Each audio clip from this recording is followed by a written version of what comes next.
창세기 35장 이 6절로 15절까지 말씀을 보았는데요. 여기에선 우리가 그 야곱의 어떤 새로운 모습, 하나님 앞에 지금까지 살아왔던 그 태도와는 너무나도 다른 우리가 야곱의 이 새로운 모습을 볼 수가 있습니다. 오늘 이 말씀 속에서 우리가 볼 수 있는 것은 교회 중심적인 삶, 그리고 예배 중심적인 삶이 얼마나 복된 것이냐라는 것을 잘 보여주는 말씀이 바로 이 본문의 말씀이라고 하겠습니다.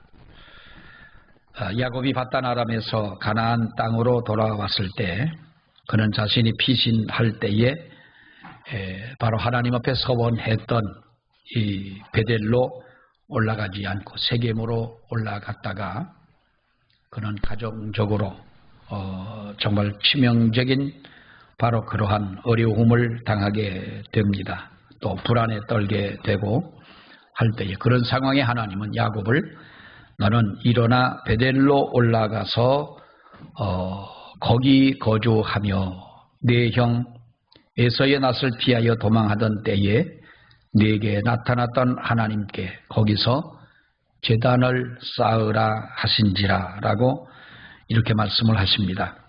베델로 올라가라 라고 말씀을 하실 때 그 말씀대로 야곱은 베델로 올라가기를 바로 그가 결심을 하고 마침내 베델을 올라가게 됩니다.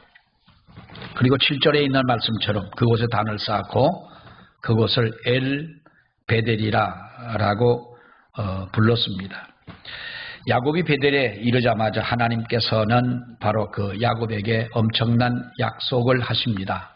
바로 그 축복된 약속을 하시는데 그 약속의 말씀이 9절로 12절에 있는 말씀까지를 우리가 보게 되면 9절에서는 뭐라고 말합니까? 야곱에게 복을 주셨다. 이 9절에 보면 야곱이 밧단 아람에서 돌아오매 하나님이 다시 야곱에게 나타나 그에게 복을 주시고 라고 말씀을 하십니다.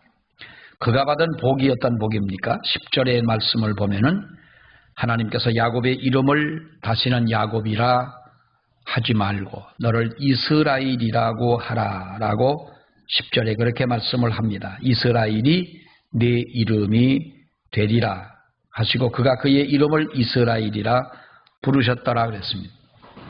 또 11절에 있는 말씀을 보면은 뭐라고 말합니까? 거기 11절에 있는 말씀에 하나님이 그에게 이르시되 나는 전능한 하나님이라 생육하고 번성하라 라고 하면서 한 백성들의 총회가 네게서 나오고 또 왕들이 네 허리에서 나온다라고 하는 말씀인데요.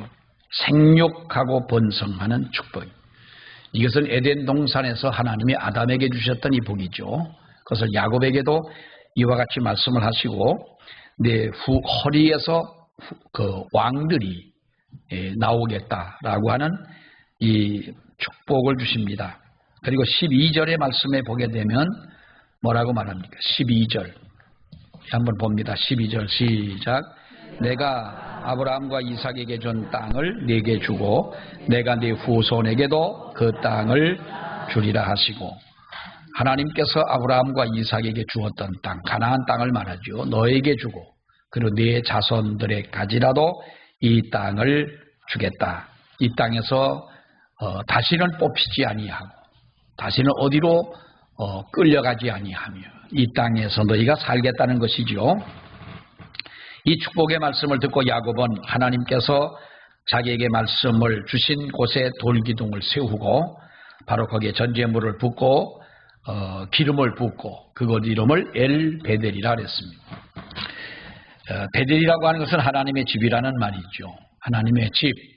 이 엘 베델 다시 말하면 이것은 오늘날 바로 그 교회를 의미하는 이 말씀이라고 하지요. 이 교회를 상징하는 바로 그런 말씀인데 다시 말하면 이 야곱이라고 하는 사람은 자기가 가야 할 곳을 갔고 자기가 찾아야 할 곳을 찾았고 자기가 있어야 할 그곳에 그는 있게 됐을 때 바로 하나님의 이와 같은 축복을 받았다는 것입니다. 여러분, 이것은 우리에게 무엇을 말씀하고 있습니까? 교회 중심적인 우리의 자세인 것입니다. 교회 중심적인 우리의 태도, 교회 중심적인 우리 삶이라는 거죠. 여러분의 삶의 중심은 어디에 있습니까? 목사는 교회에서 사니까 교회 중심이라고 하겠지만 여러분들은 한 주간 동안 살아가면서 뭘 중심에 살아가요? 내가 한 주간 동안 살면서 무엇을 중심해서 우리가 살까? 예수 믿는 사람들은 그래야 되잖아. 우리가 날짜를 뭘 정하다가도 무엇을 우선합니까? 무엇을 중심해요? 우리는 주의를 중심해서 살잖아요. 주의를 중심해서 사는. 그래서 약속을 해도 주의를 중심해서 내가 어느 날 약속을 하고, 그래서 조금 그래도 예수 믿는 이쯤은 돼야지요. 그거 가장 기본적인 건데 이거는 돼야 되잖아. 예? 누가 놀러 가잔다고 그냥 귀 잘린 돼지 도망가듯이 도망가 버리고. 예? 우리가 이거 참 보면은요, 교회 중심적인 우리의 삶. 세겜에서는 야곱이 행복하지를 못했어요. 왜 그렇습니까? 그는 교회 중심적인 삶이 아니었어요. 바단-아람에서도, 그는 외삼촌 집에서 살 때에도 야곱은 행복한 사람이 아니었어요. 왜 그렇습니까? 그는 바로 하나님 중심의 사람이 아니었던 거예요. 여러분, 성경에서 유전자 변형을 처음으로 한 사람이 누군지 압니까? 유전자 변형. 이건 아주 과학적인 문제죠. 누구예요? 어디에서요? 야곱이 맞긴 맞아요. 외삼촌과 왜 약속을 하지 않습니까? 내가 7년을 더 당신에게 그 일을 해줄 텐데 앞으로 외삼촌의 양들 중에서 아롱진 거나 또 얼룩얼룩한 무늬를 가진 거나 이런 검은 양들이나 이런 게 나오면 내 것이 되고, 기존적으로 있는 양은 색깔이 이런 것은 외삼촌과 가지라 그랬어요. 그런데 야곱이 어떻게 했어요? 이 양들이 물을 먹는 거기에다가 신당나무 껍질을 벗겨가지고 그들이 물 마시는 데다가 풀어서 물을 줬더니 어떤 양이 나와요? 아롱진 양들이 나와요. 튼튼한 양들이 나와요. 검은 양들이 나와요. 야, 그전만 하더라도 양 하면 하얀 것만 양인 줄 알았는데 어떻게 저렇게 전부 다 야곱에게로 가는 거예요? 이게 유전자 변형 아니에요? 정말 우리가 보면 성경 그냥 넘어가기 쉽지만은 정말 우리가 보면은 과학적인 거예요. 그러나 그 많은 재산을 가지고 살아가면서 그렇게 머리를 쓰고 그렇게 정말로 어떤 남들이 할 수 없는 일을 했지만은 행복하지를 못했다. 왜 그러냐? 교회 중심적, 하나님 중심적 삶이 아니었기 때문에 그렇다는 거예요. 네? 사람의 행복이 어디인 줄 아세요, 여러분? 네? 행복이 어디 있어요? 여러분이 정말 여러분 행복해요 지금? 행복하냐고 물어보면 그렇다고 대답은 하겠지. 근데 진짜 신앙적 양심을 가지고 행복해요? 그렇게 물어보면 행복의 기준이 어디 있는데요? 하면서 또 따질지도 모르지. 여러분, 우리의 사람이 행복한 삶을 살아가기 위해서는 영적 환경이 행복해져야 되는 줄로 믿습니다. 영적 환경이 행복해져야 된다는 거예요. 영적 환경을 이루어야 된다는 거예요. 아무리 좋은 집에 살면 뭐예요? 그것이 어느 집에 들어가 보면 저는 그런 걸 느껴요. 날 보고 좀 이상하다고 생각하지 마세요. 나는 철저한 보수주의자예요. 난 신비주의 같은 것을 추종하지도 않고 그것을 신학적으로 인정할 수도 없어요. 그런데 어느 가정에 가서 가정 예배를 드리면 말씀을 전할 때도 그렇고 찬양을 할 때도 그렇고 힘든 줄 모르고 기도할 때도 그런데 어떤 집에 가서 기도를 하려면 막 기도하기도 힘들고 버벅거릴 때도 있고 막 그러는 거예요. 그럴 때가 있어요. 느낌이 어느 집에 가면은 정말 이 집은 신앙적인 가정이다. 교회 중심적이고 신앙 중심적이고 영적 정말로 이런 환경을 꾸미고 살아가는구나 라고 하는 것을 우리가 느낄 수 있는 그런 가정이 되어야 된다는 거 아니에요. 뭐 날마다 그런다는 건 아니에요. 어쩌다 그럴 때가 있는 거예요. 그래서 하나님은 야곱의 가족들을 베델로 올라가라고 했던 거예요. 그래서 베델로 올라가라. 하나님의 교회 중심적인 하나님 중심적인 이런 삶을 살아가야 하기 때문에 그렇게 하나님이 말씀하신 거예요. 그러니까 창세기의 이 말씀을 보면은 우리가 1절에 35장 1절의 말씀을 보면 야곱에게 이르시되 일어나 베델로 올라가서 거기 거주하며 내 형 에서의 낯을 피하여 도망하던 때에 나타났던 하나님께 거기서 단을 쌓으라 그랬죠. 거기서 네가 단을 쌓으라. 온전한 하나님의 사람이라면 온전한 하나님의 사람의 진정한 그 모습을 가지라 하는 거예요. 어떤 분은 한국에 있을 때 미국을 동경하는 거예요. 자기는 목사 안수만 받고 미국을 간대요. 왜 미국을 가려고 그러냐? 아니 미국에 선교하러 간다면 좀 이상하잖아. 선교는 미국은 우리가 미국에서 복음을 받아들였는데 물론 미국에 가도 하나님의 복음을 전할 때는 있지만은 그래도 우리가 선교사로 간다는 건 좀 그렇잖아요. 선교사로 가려고 그러냐? 아니래. 자기는 미국을 가려고 오래전부터 생각을 했다. 그래가지고 그 사람은 영어를 써도요 미국 발음처럼 비슷하게 해요. 아주 목사는 젠틀해야 된다고. 어디서 누구를 만나더라도 젠틀해야 되고 언제 어디서라도 넥타이를 매야 되고 구두를 반들반들 닦아야 되고. 근데 난 잘 실천 못하는 게 구두를 반들반들하게 못하는 거는 내 구두가 좀 나한테 나를 만나는 구두는 좀 고생을 해요. 이상하게 구두를 닦기가 싫은 거예요. 이렇게 봐서 웬만하면 그냥 가는데 구두솔이 없어가지고 한참을 못 닦다가 구두솔 사다 놓은 지 한 달 됐거든요. 이제 언젠간 닦을 거예요. 근데 그 사람은 구두도 반들반들 해야 되고 사람이 아주 그래야 된다. 그러면서 어디 가서 밥을 먹는데 나는 포크가 이렇게 휘었잖아요. 이렇게 퍼먹어야 되잖아. 이렇게 해갖고 밥을 여기다 탁 얹어가지고 목사는 밥 먹을 때 입 소리 내지 말아야 된다고. 그건 맞아.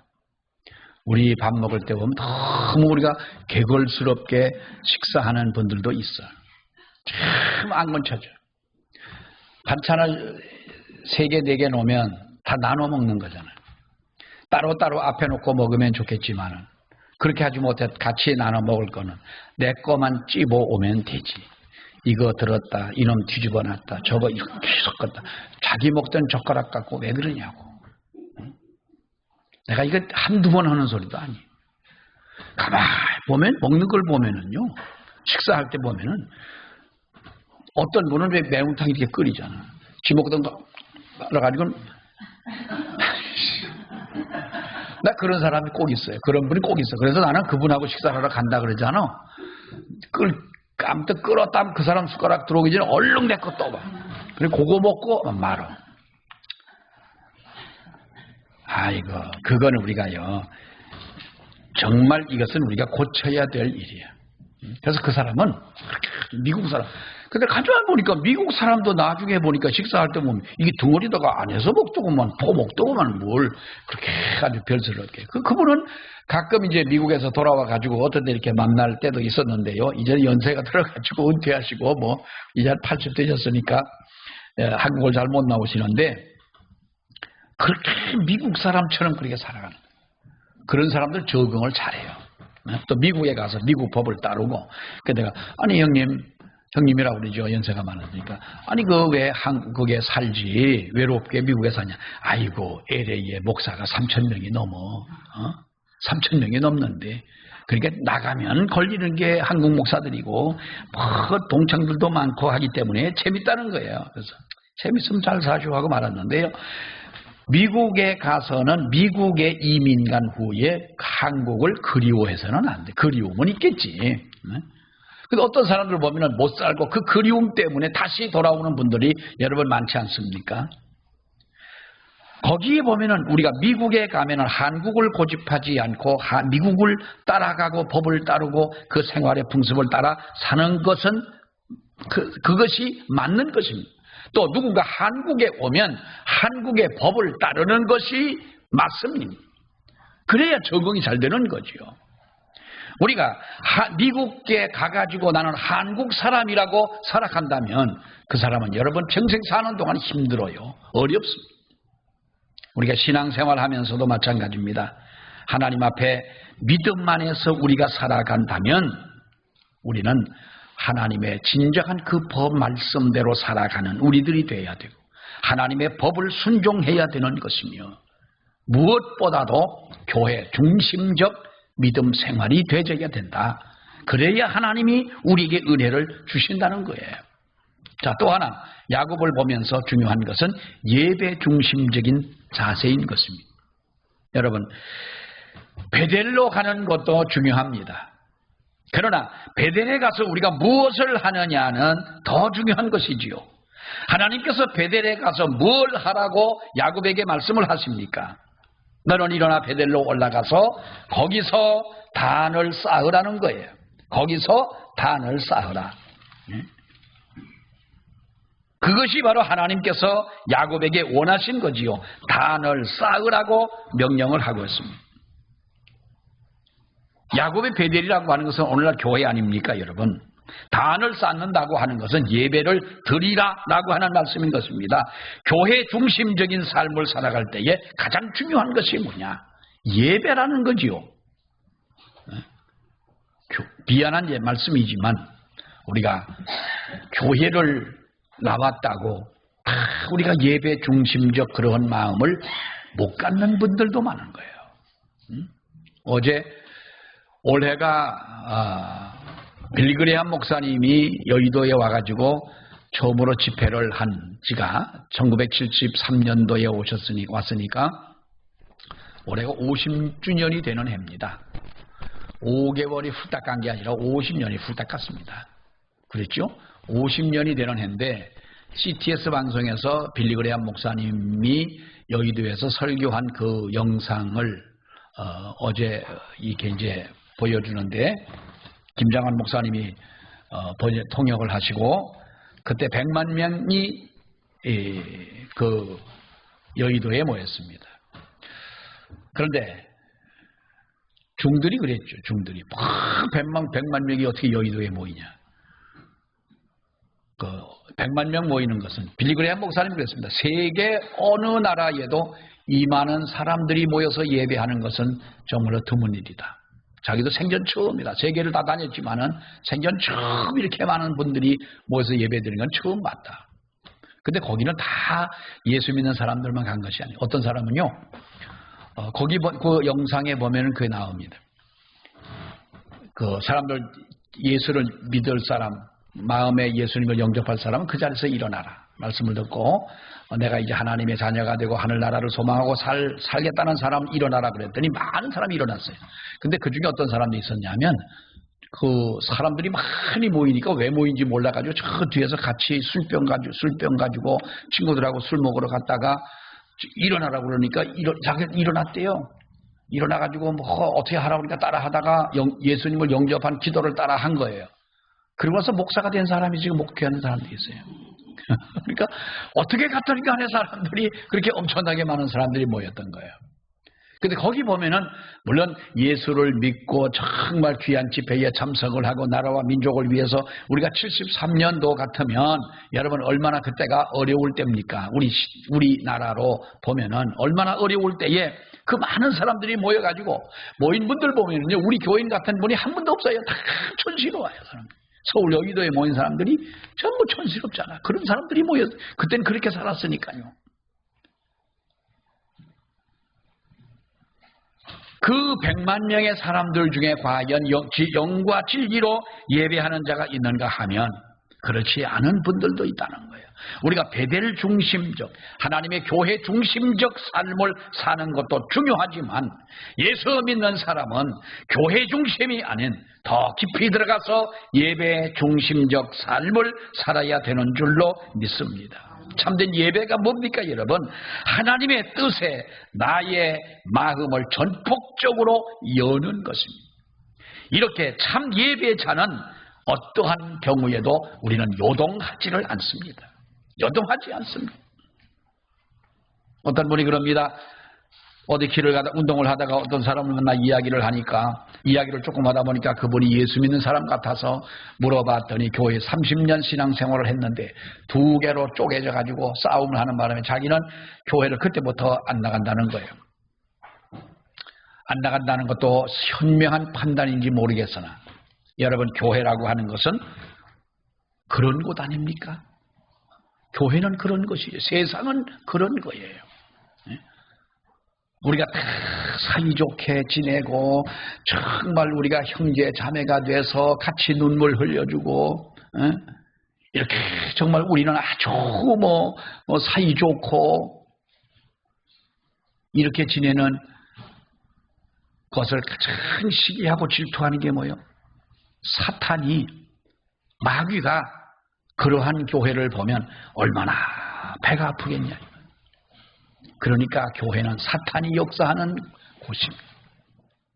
믿으시길 바랍니다. 교회는 사탄이 역사하는 곳이에요. 시기하고 질투하는 곳이에요. 어떻게 하든 우리를 넘어뜨리려고 하는 곳이에요.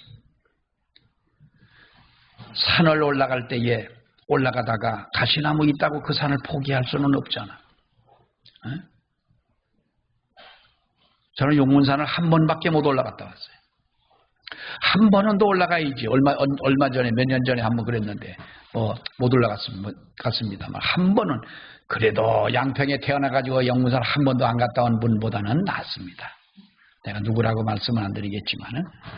근데 올라가다 보면, 우리가 1000m가 넘는 산을 올라가다 보면은요, 그만두고 싶은 생각이 참 많아요. 아유, 그만 갈까?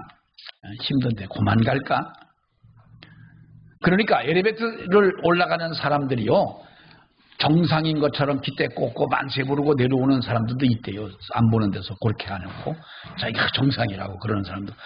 우리가 여러분 뉴스에도 봤지 않습니까? 얼마나 높은 산을 올라가는 데는 얼마나 우리를 포기할까 말까 하고 우리의 마음을 흔드는 곳이 한두 곳이냐 그 말이에요. 그래도 끝까지 올라가는 것, 이것이 참 예배자가 갖는 진정한 모습인 줄로 믿습니다. 진정한 예배자는요, 흔들리지 않습니다. 어떤 말에도 우리는 흔들리지 않습니다. 넘어지지 않습니다. 어떤 죄에 빠지지 않습니다. 자, 또 하나는 우리가 정결하게 사는 삶이라고 하는 거예요. 예배 시간에 신령과 진정으로 예배를 드리는 만큼 중요한 것은 없습니다. 그러나 그것이 우리의 생활 속에서 예배하는 삶을 살아가는 우리들이 되어야 돼. 우리의 삶 속에까지 이것이 연결되어야 된다고 하는 것입니다. 야곱이 베델로 올라갈 때에 자신과 함께한 사람들에게 뭐라고 말합니까?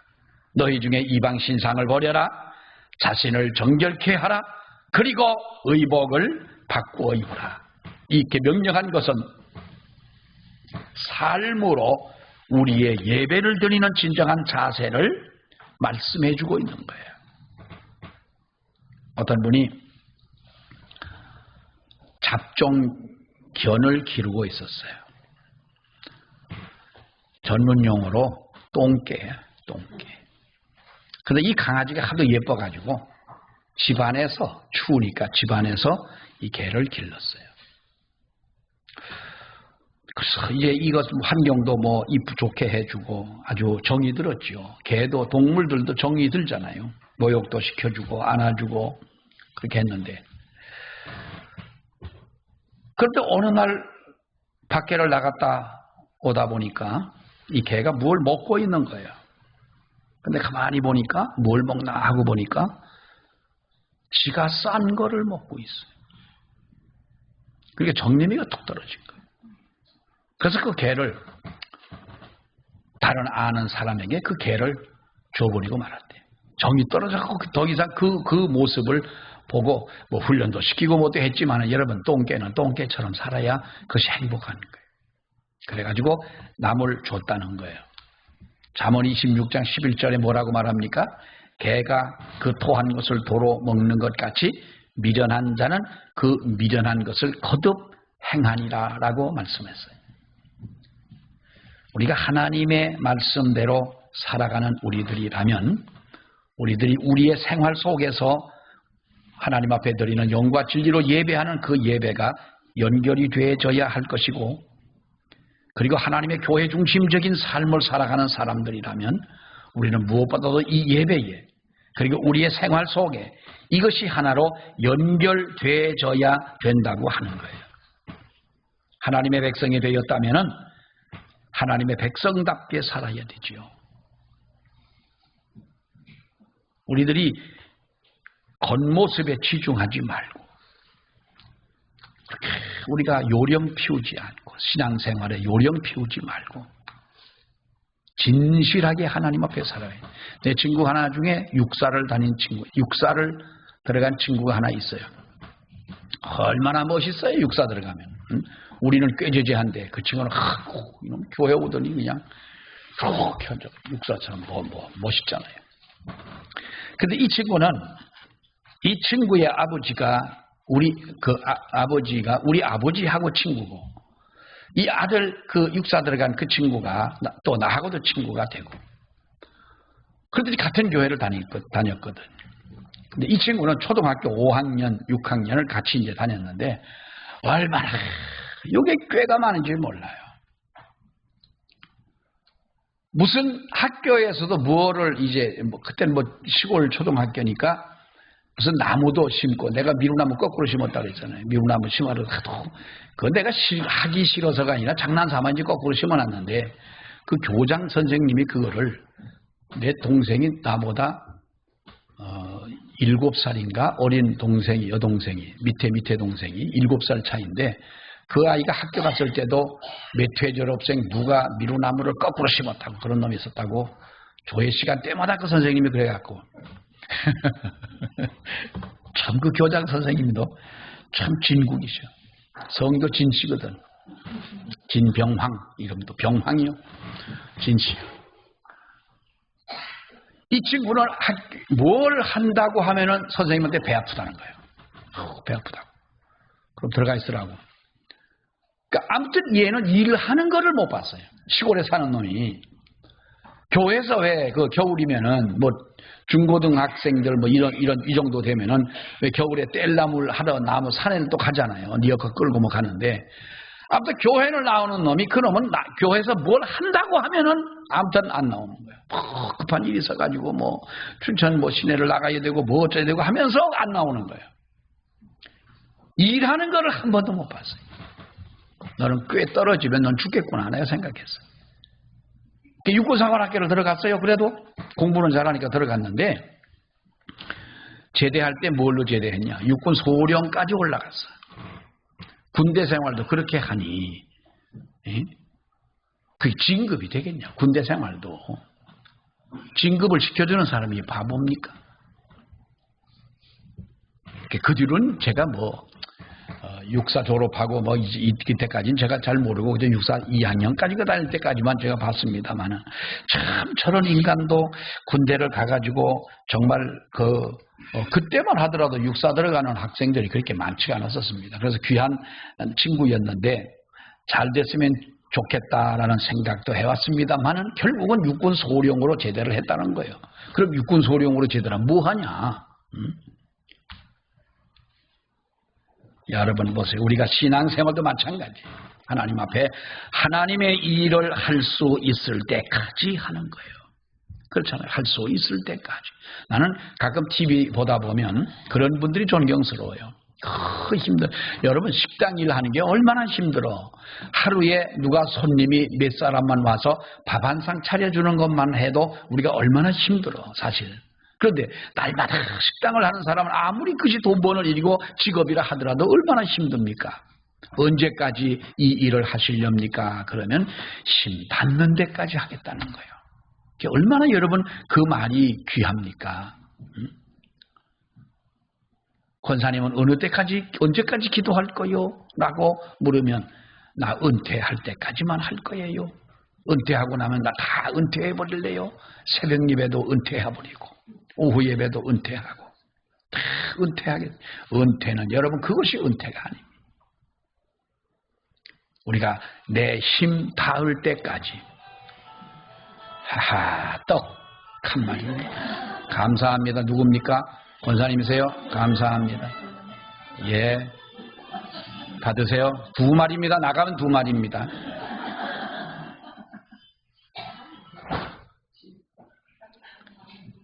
참 우리가 어처구니가 없지만 저런 분 때문에 떡 먹게 되니 그것도 감사. 내가 참 마음이 좋은 거예요. 그러고 보면. 자, 여러분, 우리가 하나님의 진정한 축복을 받을 수 있는 자세, 태도가 무엇이냐? 교회 중심적인 자세. 우리가 예배 중심적인 우리의 모습이 되어야 됩니다. 그리고 이것은 우리의 생활 속에서도 이것이 연결되어지는 이러한 모습. 우리의 신앙생활에 어떠한 경우에도 흔들리지 않을 때 하나님이 우리에게 복을 주신다는 거예요. 옛날에 전라도 목포 지방에 선교사님들이 많이 오셨습니다. 그 지방에 선교사님들이 많이 왔는데 선교사님이 이제 아무튼 열심히 그 목포 어느 교회에 와서 이제 선교를 하면서 이렇게 하시다가 했는데 그 교회에 교회에서 일을 해주고 이제 사시는 뭐 요즘 말로 하면은 뭐 사찰 집사님 그러죠. 그 부인이 있는데 그 부인이 아기를 낳았어요. 아이를 낳았는데 아이가 머리가 노란 거예요. 코가 이만큼 크고 눈이 파래. 그쯤 되면 여러분 아시겠지 뭔 일인가. 사람들이 난리가 나. 그런데 그 선교사님이 이제 미국으로 들어가시게 됐는데 얼른 그 아이를 데리고 이제 미국으로 갔어요. 사찰 집사님들 거기 계신데. 그러니까 얼마나 말하기 좋아. 말할 거리가 없어 입이 근질근질했는데 얼마나 말하기가 좋아. 어느 권사님이 집사님들 여자 성도들을 모아놓고 이렇게 얘기를 했어요. 커피를 많이 마시면 아이 머리가 노랗게 되나. 커피를 마시면 눈이 파랗고 코가 이렇게 돼가지고 커가지고 미국 사람들이 코 왜 큰 줄 아냐? 머리가 왜 노란 줄 아냐? 커피를 마셔서 그렇다는 거예요. 말하지 마. 말할 사람은 교회를 나가서 우리 교회 나오지 말고 나가서 말을 하려면 해도 더 이상 말하지 마라. 뭐요? 커피 먹으면 머리가 노래지고 커피 먹으면 눈이 파랗고 그리고 코가 이렇게 오똑하고 그러니까 더 이상 말하지 말라는 거예요. 그 권사님의 자녀들이 너무나 그 집사님이었었죠. 그 집사님의 그 가정이 너무나 어려운 가정이었어요. 옆에 있던 다른 선교사가 그 집사님의 자녀들을 미국으로 데리고 갔어. 미국에 데리고 가서 공부를 시켜가지고 이 의학을 공부하고 의사가 돼서 교수가 돼서 한국에 왔어요. 제가 그 이름을 모르겠습니다만 전주에 가면 왜 그 선교사들의 그 선교지가 있지 않습니까? 교회도 있고 그런데 거기 와가지고 교수를 하고 의사를 하고 했어요. 여러분 우리가 입 가진 사람이 말 못할 사람이 누가 있겠어요? 선한 말이 아니라면 하지 않는 것이 옳은 것이고, 남에게 은혜가 되지 않는 말이라면 그 말은 내 입에 담지 않는 것이 옳은 것이고, 예배를 드리는 사람이라면 우리가 내가 판단해서 이것이 죄가 되는 일이라면 우리는 그 말을 우리 입에 담아서는 안 되겠지. 예? 그 말은 곧 내게로 돌아오는 화살과 같은 건데, 여러분, 우리가 예수를 믿는 사람, 하나님의 은혜를 받는 사람, 하나님의 복을 받는 사람, 교회 중심적인 사람, 예배 중심적인 삶을 살아가는 사람들이라면 이것이 우리의 생활 속에서 보여져야 된다는, 이 은혜가 우리 가운데 있기를 원합니다.